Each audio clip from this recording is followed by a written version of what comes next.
Welcome to Maine Public News Connect, original news stories from Maine Public Radio, airing weekly in Spanish, French, Portuguese, Somali, and English. I'm your host, Ari Snider. Today is Friday, March 1st, and here are the week's top stories. Governor Janet Mills is asking state lawmakers to approve tens of millions of dollars in additional funding for housing programs. Mills has proposed spending $10 million to provide zero-interest forgivable loans for the construction of affordable housing developments. The governor is also asking for $16 million to fund homeless shelters, warming shelters, and transitional housing across the state. Republicans have opposed that program recently, arguing the state is spending too much money on housing assistance that benefits asylum seekers.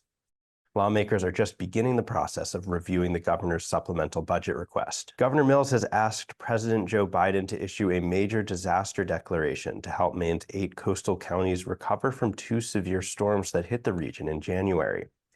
In a letter to the president, Mills said the damage to public infrastructure, such as roads, bridges, and public buildings from the 2 storms, is estimated to cost more than $70 million. With a presidential disaster declaration, displaced residents could be reimbursed for lodging, rental assistance, and other serious needs. The governor has also proposed standalone legislation to use $50 million in state funds to help communities rebuild infrastructure and enhance climate resiliency. The southern Maine town of Kittery has approved a plan to demolish a shopping center to make room for a new hotel, restaurant, and housing near Route 1. The plan calls for 107 new apartments, including 11 that are considered affordable. The town's planning board approved the project late last week. The project will be built in 3 phases, starting with the hotel, according to the developer, a real estate company from New Hampshire. Housing would be built in the 2nd phase. Town officials say the area needs more housing, particularly for workers at the nearby Portsmouth Naval Shipyard and retail stores. For some African immigrants in Maine, navigating racial identity in the U.S. can be complicated as they confront racial categories that may be different from the ones in their home country. Firdaus Hakizimana, who was born in the U.S. to Congolese and Burundian parents, says in high school many of her classmates were confused by her multi-ethnic identity. Over time, though, Hakizimana says she's learned how to balance the American and African aspects of her identity and celebrate both of them.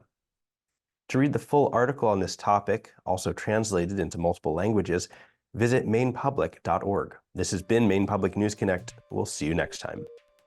Thank you to our excellent community partners for supporting and contributing to this program. Maine Public News Connect has been made possible by individual supporters and foundations from across Maine, as well as Koo and Patricia Yuen, cPort Credit Union, Hannaford Supermarkets, MaineHousing, and IDEXX. Maine Public News Connect is made possible by Koo and Patricia Yuen, committed to bridging cultural differences in our communities. Juntos. Ensemble. Warajir. Junto.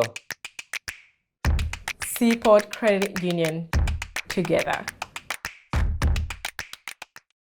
Hannaford Supermarkets, celebrating the diversity of its employees, customers, and communities, and committed to fostering a welcoming environment. Together, they're greater than groceries. Learn more at hannaford.com. At MaineHousing, we know an affordable home is key. Our first home loan program offers Mainers low interest rates and down payment assistance on multi-unit properties.